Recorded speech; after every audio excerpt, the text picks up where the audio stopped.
It all starts with a simple yet shattering phone call. A young man, Ted Turner, gets a call telling him that his father, his toughest critic and his only business mentor, has taken his own life. The year is 1963, and Ted is just 24 years old. This isn't just a moment of grief. It's a profound psychological turning point. His father had built a successful billboard company, and now the banks were closing in, threatening to sell it off. For Ted, this was more than just a business.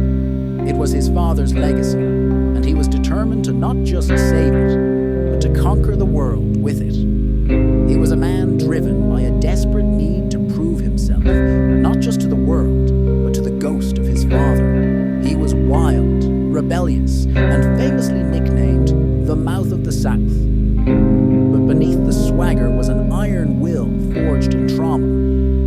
You have to ask yourself, what kind of person turns a tragedy into the fuel for a global empire? The answer, as you'll see, is a person who has absolutely nothing to lose. He never wanted to just be a good businessman. He wanted to be the biggest. He took his father's billboard company, and with a series of audacious, debt-fueled acquisitions, he transformed it into a media giant.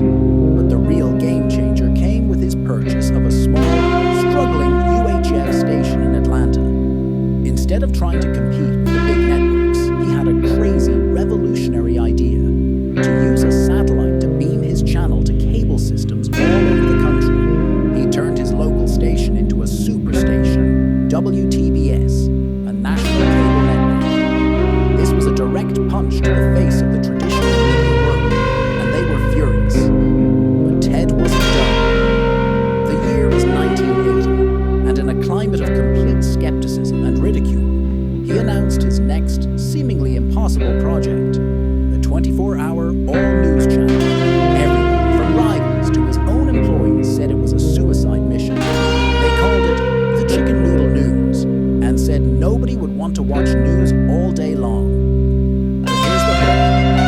Ted wasn't just building a news channel. He was betting on human psychology. He believed that the world was becoming more interconnected, and that people were hungry for information at all times, not just at 6 p.m. He was gambling on the future, not just the present.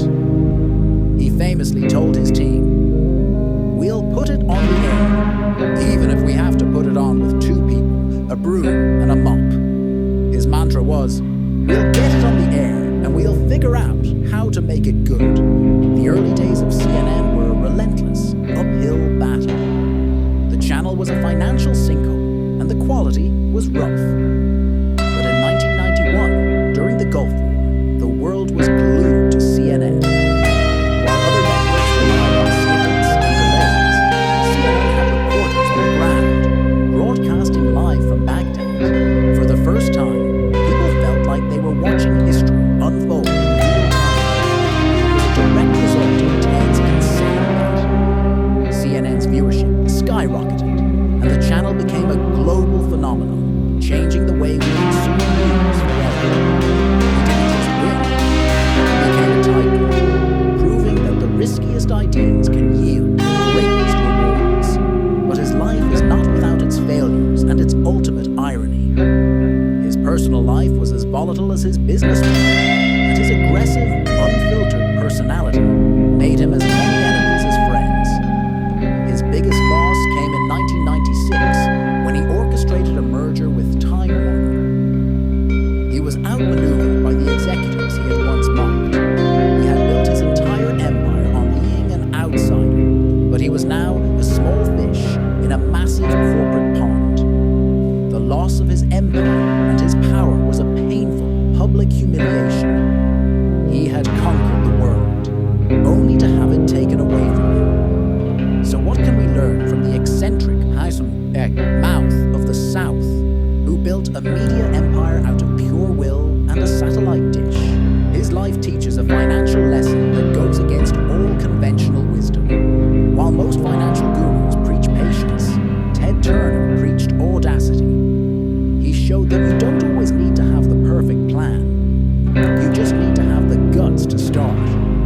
His story is a masterclass in living by a single powerful philosophy: be first. Be brave, and don't be afraid to fail spectacularly. He proved that your biggest weakness, your inability to conform, can be the very thing that makes you unstoppable. The question is, what's your crazy idea that everyone is laughing at? What's the one thing you're willing to bet everything on, just like he did?